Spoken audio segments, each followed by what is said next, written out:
그리고 제 경험에 의하면 제가 90kg를 했는데 전기 방식을 해보니까 각종 용접 부위였습니다. 스무머지하고 CO2하고 피부하고 이렇게 세 가지 용접을 해서 고당력하게 돼서 용접 부위로 90kg 시험을 했는데 전기 방식을 한 경우와 하지 않는 경우를 비교해 보니까 전기 방식을 하니까 이 크랙이 가는데 옆에 장크랙이 생기지 않아요. 근데 전기 방식 안 하니까 장크랙이 많이 생깁니다. 그건 제가 실험한 결과로서 약간 참고서 말씀드렸습니다. 그 당시에는 고자직감 구하기도 힘들었고 그랬습니다. 좀 오래됐네요. 그 다음에 그렇습니다. STS 일본에서 SUS로 표기하고 우리는 STS 표기합니다.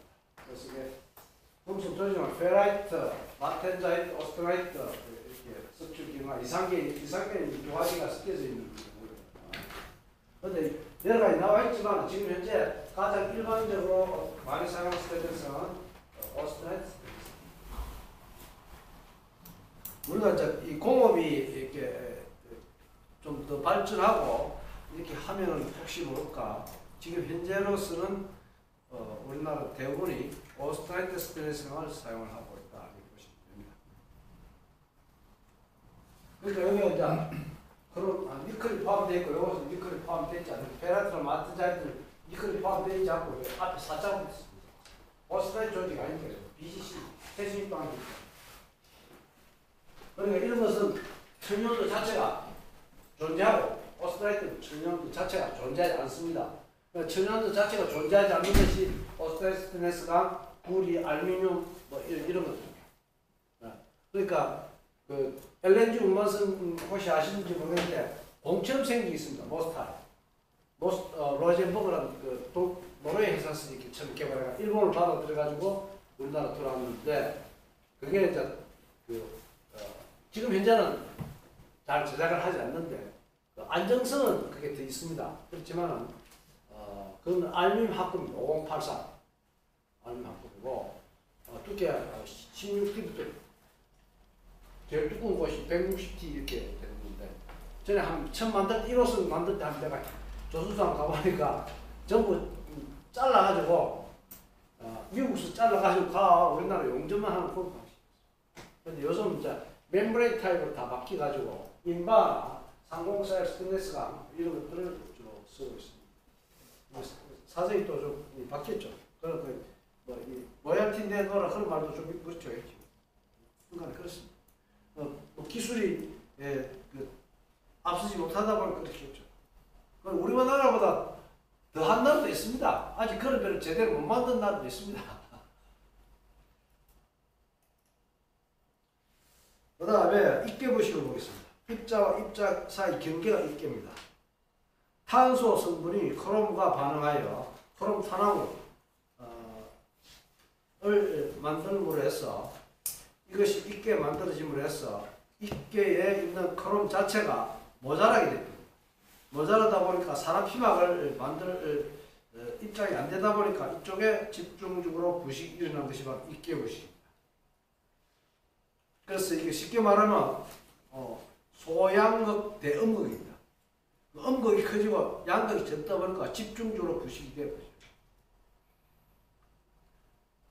그래서 되게 이게 크롬 탄화물이 만들어지려고 그러면 오스트라이트 조직에서 예민한 온도가 있습니다. 450 내지 850도씨. 온도 약간 교재 약간 차이 있긴 한데 되게 일반적으로 450 내지 850도씨. 페라이트가 925도씨. 지금 현재 페라이트 이런 것보다는 주 문제가 되는 것이 오스트라이트 스테인리스.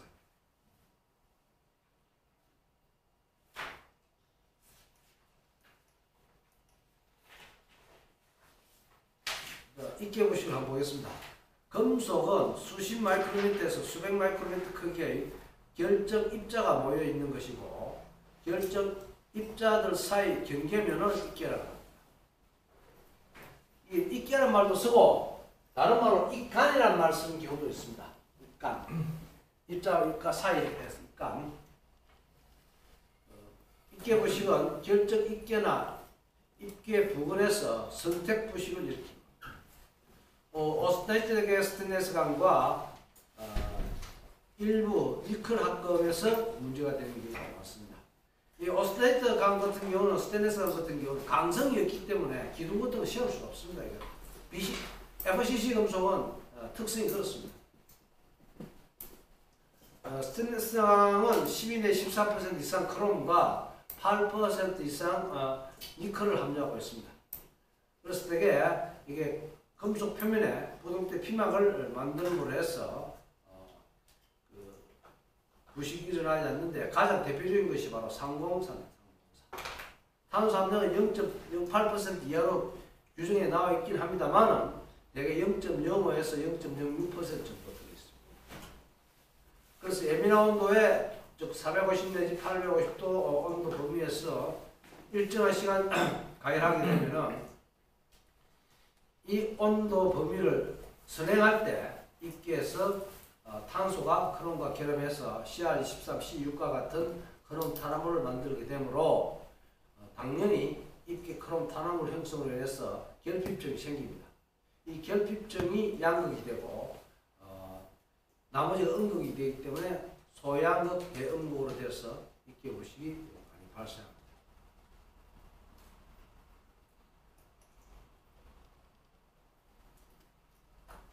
이게 뭐 스테인리스 강은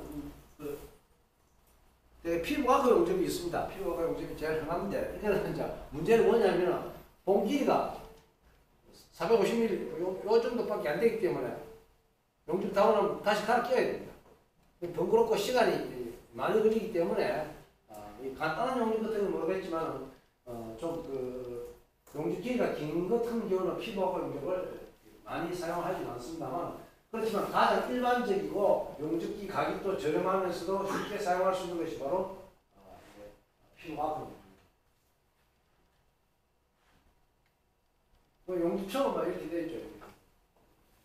용접법 시간이 아니기 때문에 이 용접기는 AC나 DC 다 가능합니다. 피부과학 용접기라도 DC 용접기도 있습니다. 우리가 지금 현재 좀 AC 용접기를 사용하는데 가동 철심형이 우리나라 주로 사용하는 거의 모든 우리나라 생산되는 용접기 자체가 교류 압 용접기 자체가 가동 철심형입니다. 제일 많이 사용. 그 외에는 몇 가지 타입이 있긴 합니다만 가동 철심형을 제일 많이 사용하고 있습니다. DC 용접기는 여러 가지 또 있습니다만 인버터로 이렇게 생산되는 것이 있는데 좀 가볍고 이렇게 해서 쓰이고 있습니다만. AC나 DC 자체가 용접봉을 어디에 물리냐에 따라가 직류 같은 경우는 용이 깊이가 달라집니다.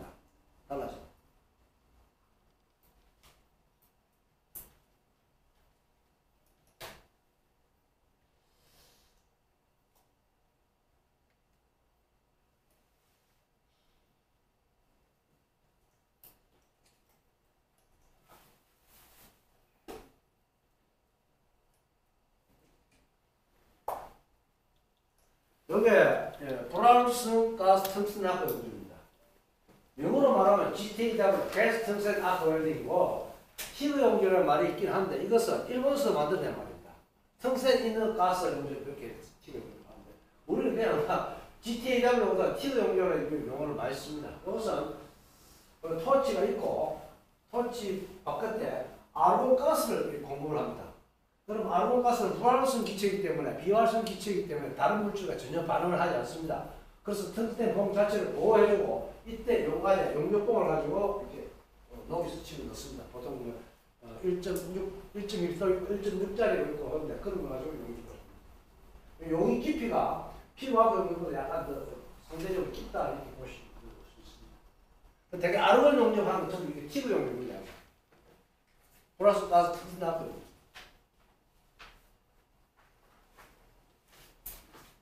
그 다음에 미그 용접인데 이거 메탈 인벤트 가스 아크 웰딩, 가스 메탈 아크 웰딩에서 GMAW를 표현해요. 여기서 요 릴에 와이어가 보통 한 25kg 이렇게 많이 담겨져 있습니다.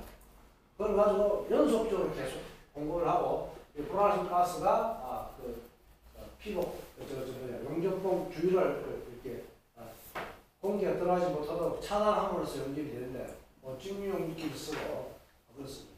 그게 이제 뭐 조수도 있으면 아시는지 모르겠는데 CO2 용접기도 똑같은 원리입니다. 가스가 프랑스 가스가 CO2보다 다른 가스가 헬륨이 포함된 가격이 비싸기 때문에 그걸 안 씁니다. CO2 용접이 조수소에서 제일 많이 사용하는 용접법입니다. 용접 방법입니다. 아마 한 8, 90, 20번 이상 용접도 하긴 합니다만 대부분 격벽이라는 건 다 CO2 용접입니다. 이건 연속적으로 그 CO2 와이어 자체가 25가 아니고 50 내지 75kg짜리도 있습니다. 조수소 가면 연속적으로 계속 용접할 수 있기 때문에 CO2 용접은 프랑스 가스를 CO2로 쓰고 와이어 자체가 연광 와이어나 고자니까 와이어를 쓰면 됩니다. 그게 CO2 용접입니다. 원리는 다 똑같습니다.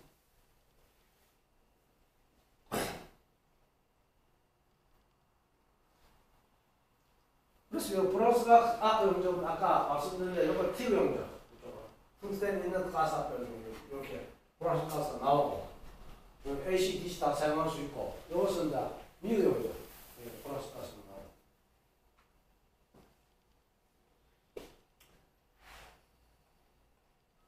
다른 특성 나중에 한번 좀 해보도록 하겠습니다.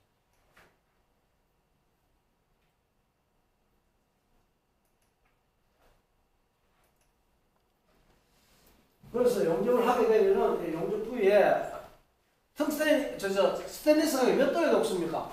혹시 아십니까? 1번 강은 몇 도에 녹습니까?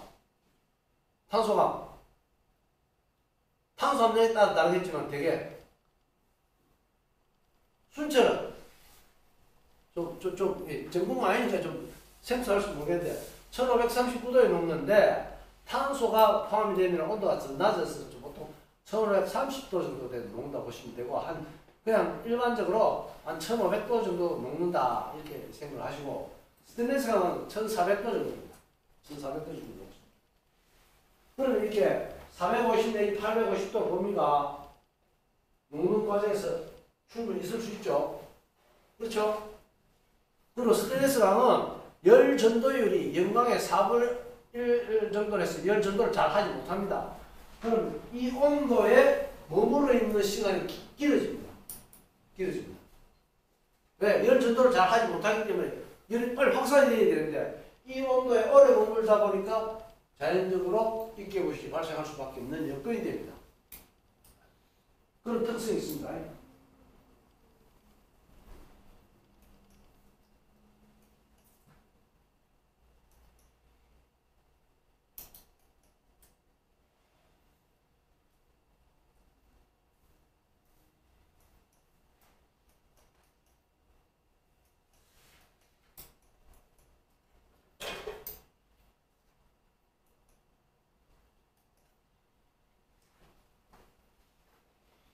그래서 여기 이제 아까 한 그림인데 여기 이제 용접부입니다. 용접부인데 가운데에 크롬 탄화물이 만들어진 것이고 요 빌금친 부분이 크롬이 부족한 영역이에요. 고갈 영역이죠. 그러니까 빌금친 부분이 이게 부식이 생깁니다.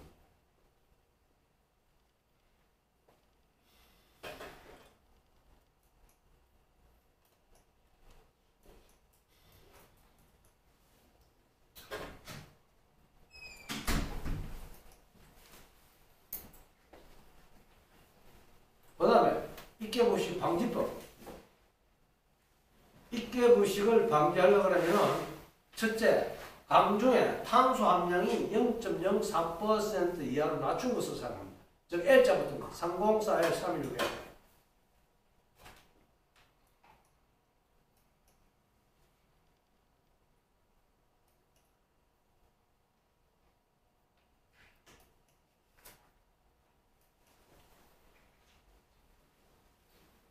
여기 보면은 304L316L 있죠. 극적 탄소. 여기 탄소가 0.03%입니다. 그러니까 이게 뭐냐면 탄소 함량이 작기 때문에 크롬하고 결합할 이렇게 그게 여건이 안 되는 겁니다. 이 정도 이해하거든요. 그래서 입계부식이 발생하지 않는 겁니다. 그런데 물론 304에서 사용하는 대신이 된다면 이걸 하면 입계부식 자체가 발생하지 않습니다. 그리고 가격이 상대적으로 비쌉니다. L자보다 더 비쌉니다. 그래서 우리나라에 지금 LNG선이 많습니다만은 LNG 운반선에 옛날에는 알루미늄 쓰고 한 모스 타입이 있었습니다만 요즘 거의 우리나라 생산하지 않고 멤브레인 타입을 생산하는데 멤브레인 이렇게 통 이렇게 된 겁니다. 그걸 생산하는데 되게 상공사 L 스테인레스 나왔습니다. 용접을 하기 때문에 두께 얇습니다. 1.2kg. 용접을 하기 때문에 저항용을 하기 때문에 입계부식이 발생할 수 있으므로 상공사 L을 사용해서 탱크를 만듭니다. 그러면은 입계부식이 발생하지 않으면서 원만하게 만들 수 있습니다. 근데 중요한 거는 그게 이제 화물을 실 때는 온도가 마이너스 160도 이렇게 내려갑니다. 근데 그 IMO에서 규정상 그 화물 설계 온도를 마이너스 163도까지 이렇게 규정을 정해놓고 있습니다. 왜냐하면 산지에 따라서 LNG 산지에 따라서 주요 산지에 따라서 질소가 포함되어 있는 게 있습니다. 질소는 온도가 비용이 훨씬 더 낮죠. 마이너스 160도 낮기 때문에 마이너스 163도로 이렇게 규정을 정해놓고 있습니다. 그래서 L 요거를 주로 쓰고 이게 뭐냐면은 화물을 싣고 갈 때는 마이너스 160도 근처입니다. 화물을 집어넣었을 때. 근데 내가 인도네시아에서 LNG 싣는 배를 한번 타고 이렇게 왔다 갔다 한번 했는데 그거는 마이너스 158도인가 내가 다른 성분이 좀 더 약간 포함되어 있습니다. 그런데 순수 메테인만 있는 데는 알래스카 이쪽에 온도가 더 낮아질 수 있습니다. 어떻든 간에 그 정도 되는데 열 팽창 계수라는 게 있습니다. 그러면 마이너스 160도일 때 탱크 하고 상온에서 할 때 보통 그 이제 화물을 다 하여하고 빈병을 할 때는 제일 밑바닥 온도 위에 온도가 좀 다릅니다만 평균적으로 한 110도쯤 됩니다. 마이너스 110도. 그럼 탱크 자체가 화물을 실 때는 줄어들고 화물 뺐을 때 늘어나겠죠. 뭐 그걸 흡수를 해야 됩니다. 흡수를 하기 위해서 콜라보레이션을 만드는데 되게 화물 탱크 자체를 이렇게 만듭니다. 이렇게 만들어 온도가 낮을 때는 좀 이렇게 되겠고 온도 높을 때는 또 온도 높을 때는 이렇게 되겠고 낮을 때는 줄어들겠죠. 그 요거 흡수하도록 이렇게 만들어 놨습니다.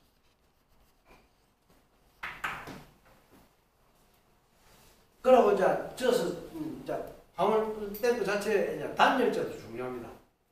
열을 차단하는 단열재 그리고 좀 중요합니다. 그 이제 외국의 기술을 받아가지고 우리나라에서 대충 다 만들어내고 있습니다. 어떻든 간에 L자 붙은 것은 그런 문제가 있고 316 같은 경우는 이제 이 가격이 비싸기 때문에 지금 현재는 LNG 화물 탱크 만든다는 것들은 사용하지 않습니다. 그 다음에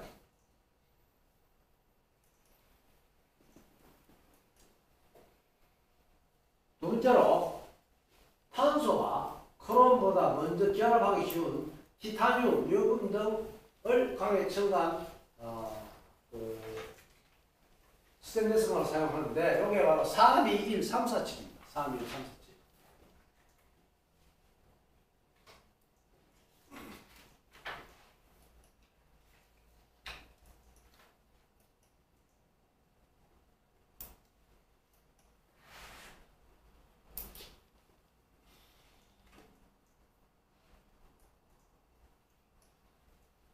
여기에 321347.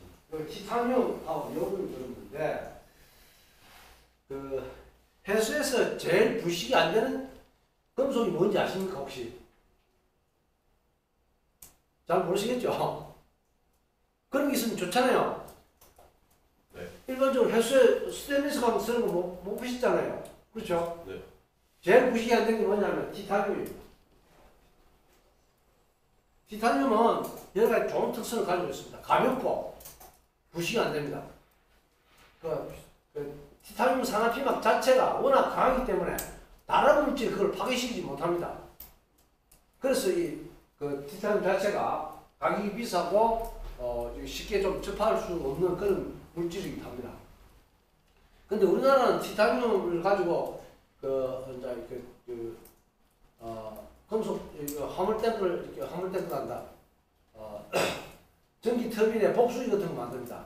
전기 터빈 요즘 천연가스를 운반선은 과거에는 전부 전기 터빈선이었습니다만은 이제 그 보일러 가스를 가지고 보일러를 열을 때 사용하기 때문에 전기 터빈이었습니다만 요즘은 그 보일러 가스를 그 화물창 자체 내에서 가스가 발생합니다. 그걸 보일러 가스를 하는데 그걸 가지고 전부 디젤 엔진을 이렇게 움직일 수 있도록 그런 엔진이 개발되다 보니까 요즘 좀 디젤 엔진을 사용합니다. 그런데 과거에 그 만드는 LNG선 전부 전기 터빈입니다. 그때 이제 전기 터빈이 전기가 일을 하고 나면 이제 고압 터빈, 저압 터빈 거치가 나오면서 복수기에 들어가야 됩니다. 복수기는 결국 전기를 물로 만드는 장치인데 그게 바로 해수로 전부 이렇게 물로 만듭니다. 그러다 보니까 다량의 해수가 필요합니다. 그래서 그걸 갖다가 티타늄 합금으로 전부 만듭니다. 과거에 그렇게 다 만들었습니다.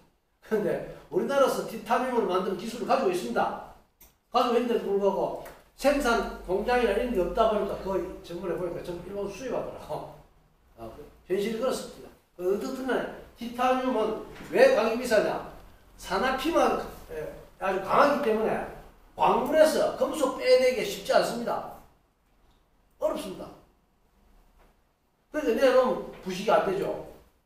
그래서 그걸 진공으로 이렇게 해가지고 티타늄을 빼내고 합니다.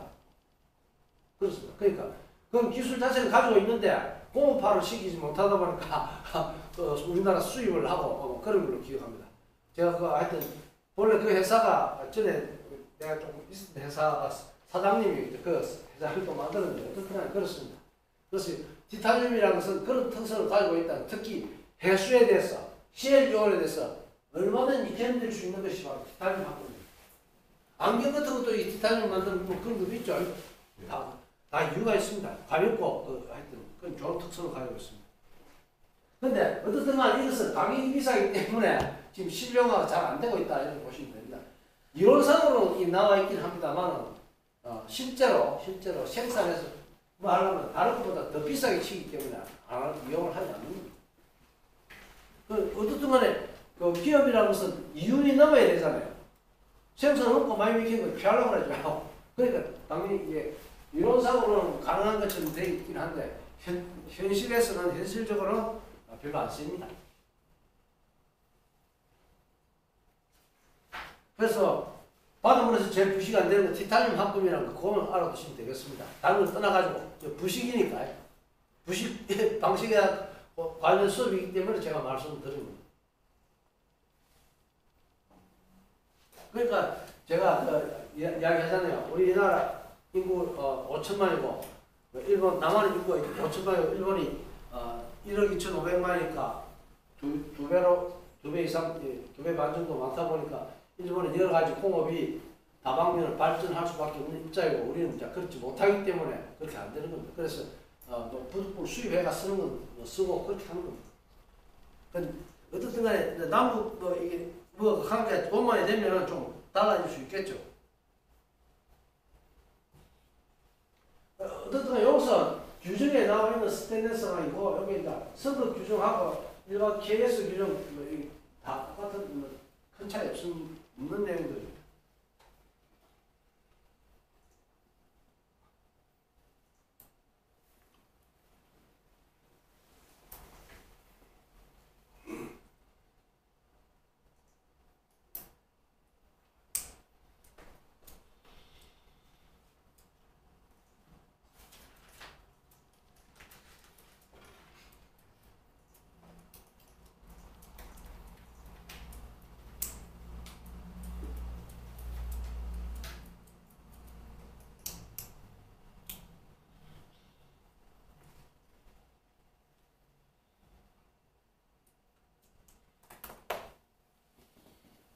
상습지역도 용접봉도 여기 좀 약간 선정 한다면 했으면 이렇게 해야 될 그런 것도 좀 있습니다. 그건 그렇고 넘어가겠습니다. 그다음 공식을 보죠. 공식. 이것도 부동태 피막 일부가 손상됨으로 해서 소양극, 대음극이 되는 겁니다. 양극이 작아지고 음극이 커지기 때문에 양극 자체가 깊이 있게 부식이 발생하는 것이 바로 공식입니다. 구문공자입니다. 구문공자.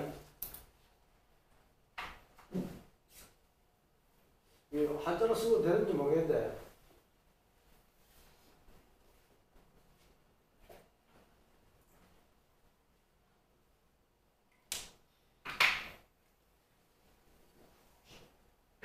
그 다음 틈부식이 있습니다. 틈 내외부에 산소 농단전지가 만들어집니다. 그래서 내부에서 양극반응을 일으키고 외부에서 계속 이제 이 공급이 되다 보니까 부식이 틈부식이 만들어져서 부식이 내부가 집중적으로 부식이 일어나는 그런 현상입니다. 공식인데 여기 NaCl 되어 있지만 NaCl 수용액입니다. 수용액. 솜속이 된 게 아니고 수용액이라고 보시면 됩니다. 수용이 있다 보니까 물 중에 산소가 포함이 되고 그러죠. 그러다 보니까 스테인리스상 표면에 만약에 스크래치가 있다든가 약간 흠집이 있을 때 CL 이온이 존재할 때는 이것이 아까 말씀드렸는데 할로겐적 이온이기 때문에 반응성이 아주 좋습니다. 원래는 이 표면에 CR2O3의 같은 산화크롬 피막이 만들어 있으므로 CL 이온이 이렇게 들어가지 못합니다만 흠집이 있을 때 바로 들어가서 집중적으로 반응 분무처럼 이렇게 부식을 만들어내요. 그러니까 철, 크롬, 니켈하고 다 반응을 일으켜서 부식이 됩니다. 18,8을 항상 18% 크롬과 8% 니켈, 즉 상공사 스테인리스입니다. 상공사 스테인리스가 18,8로 나타내기도 합니다. 우리가 수저나 이런 거 어디 뒤에 보면 18,8 이렇게 적어놓은 거 가끔 있는데 이거 옛날에는 27종 이런 말 쓰는데 그런 거 일봉주기입니다만 요즘 안 씁니다. 1980년도, 90년도 쓰는데 요즘 안 씁니다.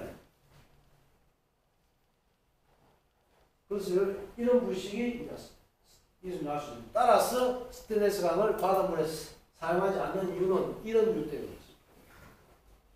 가장 큰 이유가 이겁니다.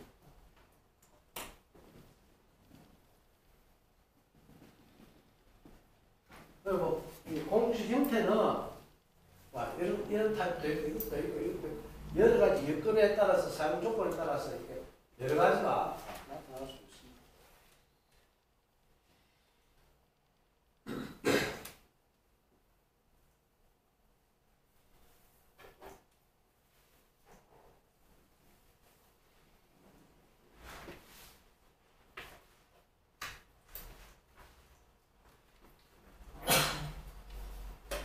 그런데 이런 공식이 잘 발생하지 않도록 하려면 여기서는 이제 아까 조금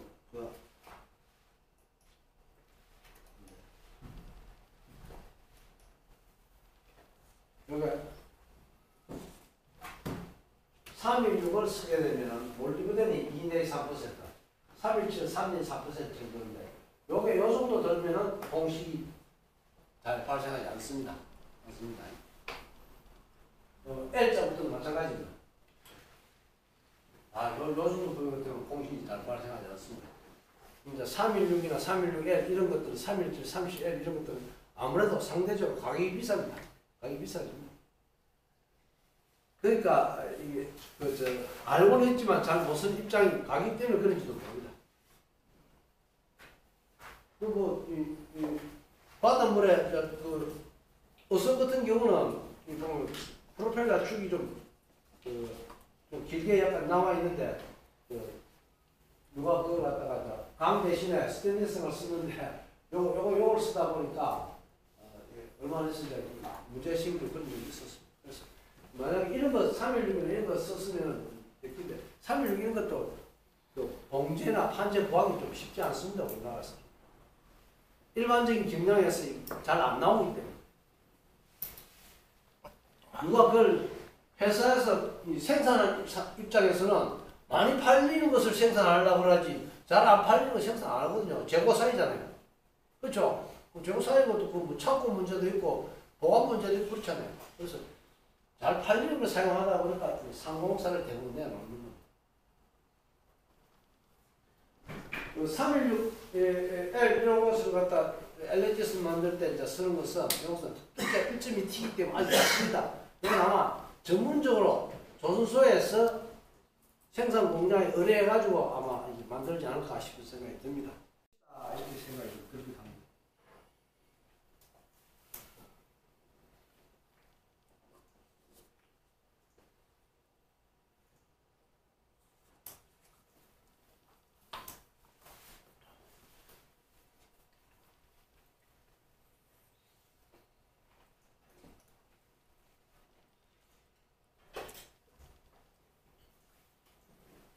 뭐 공식 평가 있는데 이게 KS 규정이라는 것은 규정에 나와 있기도 합니다. 규정이 나와 있는 것은 그 검사하는 사람이 좀 필요할까? 누가 이게 뭐 전문적으로 공식이 발생해가지고 뭐 따지고 하는 입장은 아니라면은 별로 이게 문제 안 될 겁니다.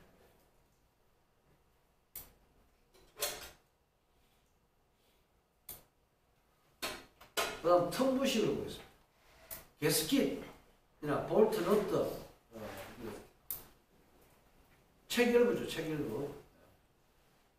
그 다음 금속들의 조합하면 또 스케일 표류, 스케일 롱이나 또 조개 껍데기, 이런 것들이 금속에 부착이 되어 있을 때 그 하부에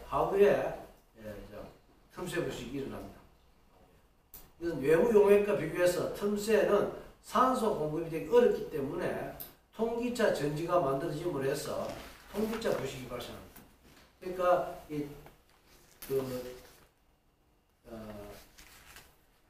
외부에서 이제 여러 가지 요인이 이제 들어오다 보니까 통기차 부식이 발생하고 그 외부와 내부 간에 틈 내부 간에 평형이 이루어지려고 그러면은 이 통기차 부식이 생김으로 해서 평형이 이루어지려고 계속 하다 보니까 부식이 계속 발생하는 겁니다.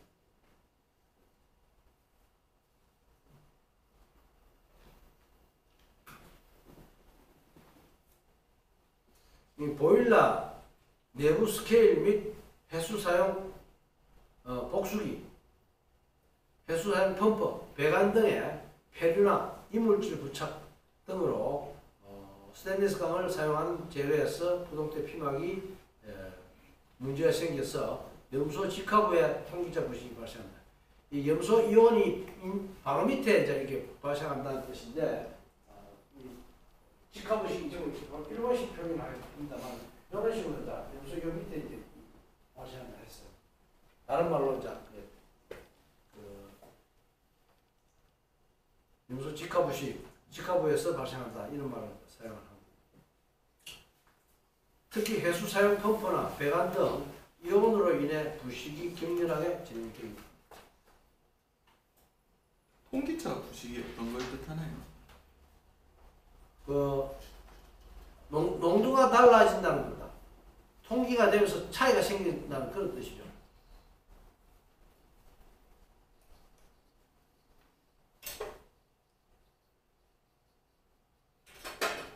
쉽게 말하면은 이쪽 부분하고 이쪽 부분이 차이가 생기죠. 농도 차이가. 그럼 이게 이제 통기 차이가 있어 생긴 부식이라 해가지고 통기차 부식 이렇게 이름을 붙입니다.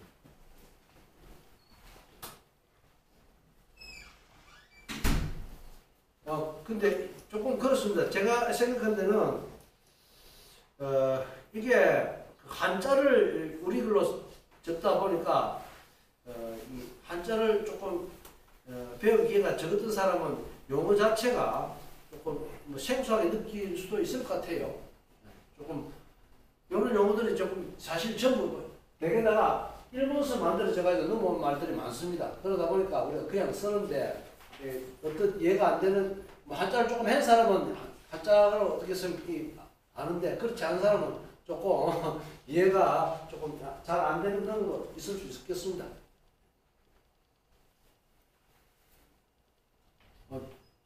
기체가 통과한다 하는데 통과하는데 양의 차이가 있음으로써 통기 차이에 의해서 생기는 부식의 이름을 해가 그냥 통기차 부식 이런 식으로 갖다 붙였어.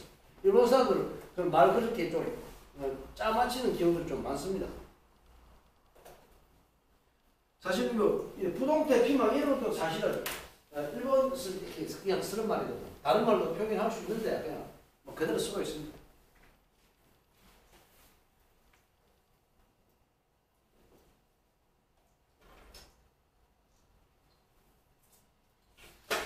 다음에 섬유형 부식. 이것도 그냥 일종의 틈새 부식입니다. 어떤 코팅 밑에 생길 수 있는 부식입니다. 이것도 일종의 틈새 부식입니다. 농도차로 인해서 산소나 이런 것이 농도차로 이쪽하고 농도차로 인해서 이게 산소가 부족하게 되다 보니까 손수로 이제 이렇게 들어가서 생기는 부식이라 해가지고 통기자 부식. 일단 통기자 부식인데 이것은 피막 코팅한 쪽에 이제 문제예요.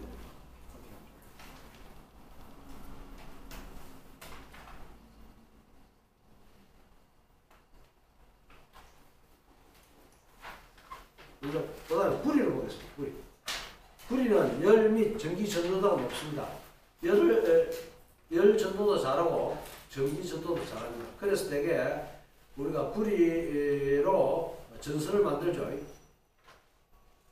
이 전기 전도도 높기 때문에 손실이 적음으로 구리를 가지고 전선을 만드는 겁니다.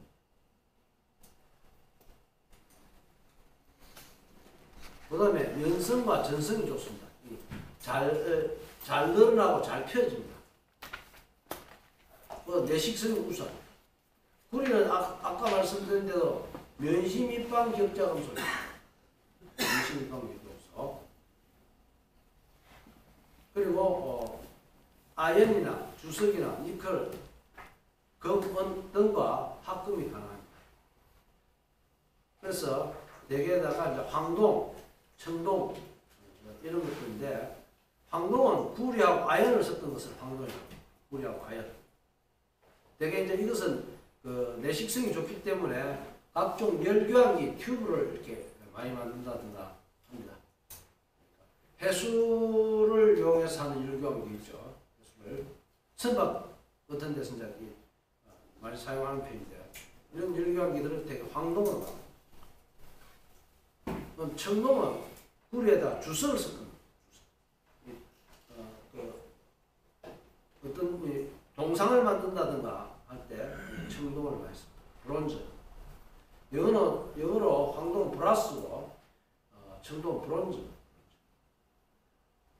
그 외에도 다른 가지 있습니다만은 대형 프로펠러 같은 것도 알루미늄 청동이나 이런 걸 가지고 황동 외에 다른 합금을 저도 청동이라고 이야기하기도 합니다. 황동 외에 다른 구리 합금을 되게 청동이라고 합니다. 그래서 구리하고 아연만 섞은 것이 청동이 아니고 구리하고 알루미늄하고 다른 아연 이런 거 좀 들어간다 하더라도 이 섞은 것도 청동이라고 이야기합니다. 그래서 이 대형 프로펠러 같은 경우는 알브라스라 한 이런 알루미늄 브라스를 해가지고 이렇게 알루미늄에다가 구리, 아연 이런 섞은 걸 만드는데 그런 거 가지고 대형 프로펠러를 만듭니다. 대형 프로펠러는 우리가 상상을 초한 그런 큰 것도 많습니다.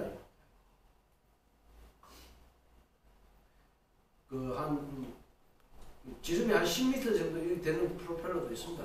10톤 넘게 나오고 많이 나옵니다. 그거 다 우리나라에서 만들어냅니다. 별까지 같지만 현대중공업에서 거의 1000개 이상 만들었습니다. 계속. 배를 많이 만들다 보니까 엄청나게 많이 만들었습니다. 특히 알루미늄 청동짜리 이게 바닷물에 대한 내식성이 그냥 청동을 하는 것보다 더 좋습니다. 좋다 보니까 그걸 주로 주조를 해서 이렇게 만듭니다.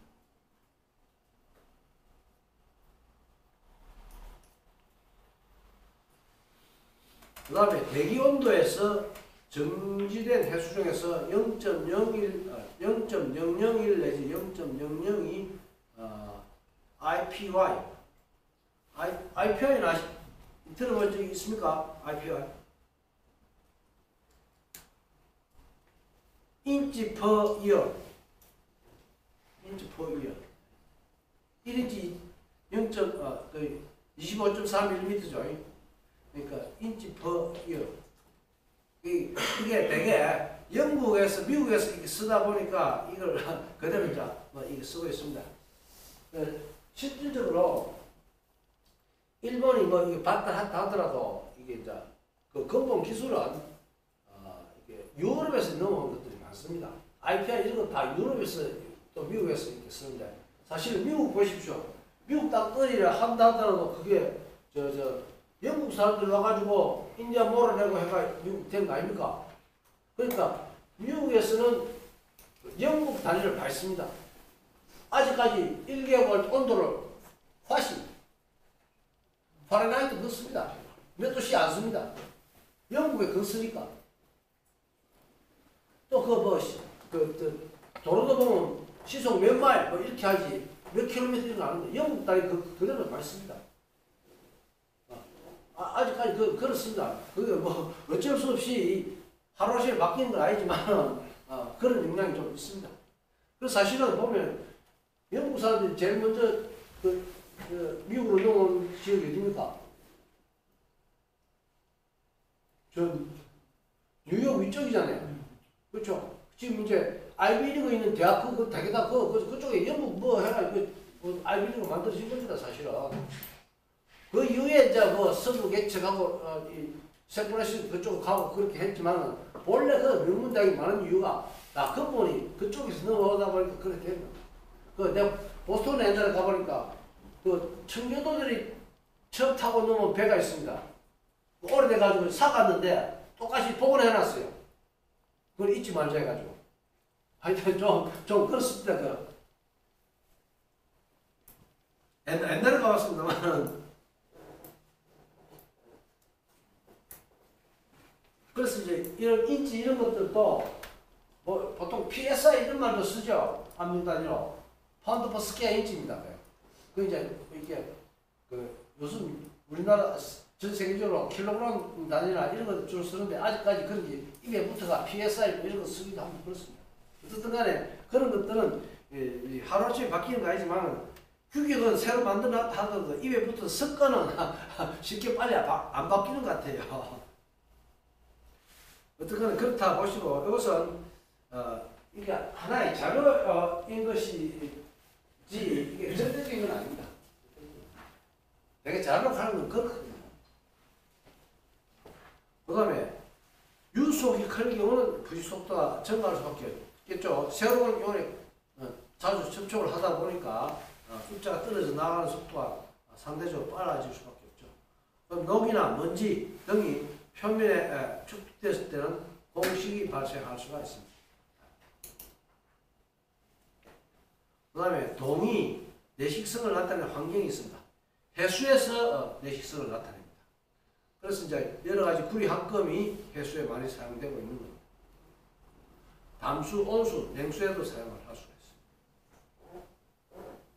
있습니다. 그 다음에 탈기한 황산, 인산, 초산, 비산화산 또 대기 중에 사용할 수가 있는데 결국은 뭐냐? 구리가 가격이 비싸죠. 그렇죠. 가격이 비싸죠. 그러니까 일반화 되려면 가격이 이게 비싸가지고 좀 잘 안 쓰거든요. 그러다 보니까 일반화 잘 안 되는 겁니다. 가격이 비싸니까. 뭐, 이 환경은 여러 가지 내식성을 나타내는 환경이 있긴 합니다만은 그런 측면에서 꼭 필요하지 않는 이상은 다른 걸로 이제 대체한다든가 하는 그런 기호들이 많다고 보시면 되겠습니다.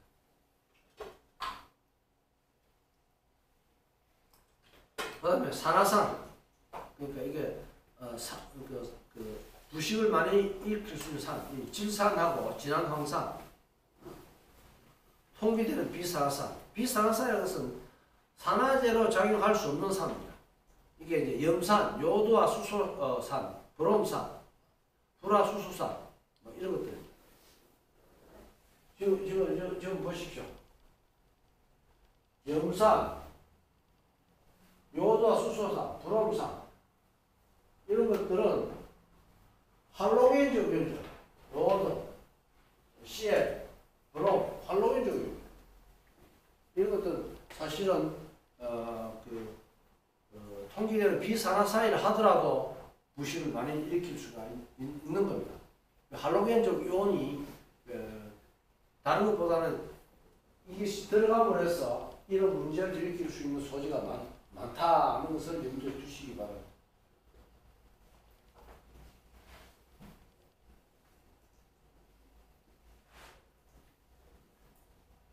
수산 암모니아.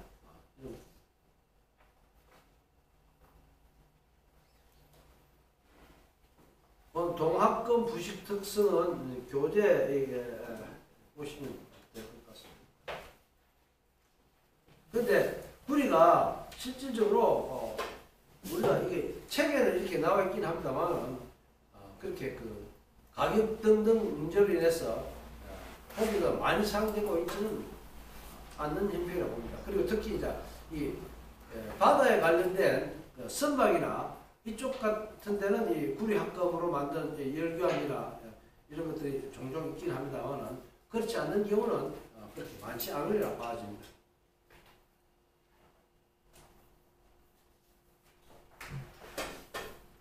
그 다음에 알루미늄 있는데 그 알루미늄 합금은 잠깐 쉬었다 일단 보도록 하겠습니다.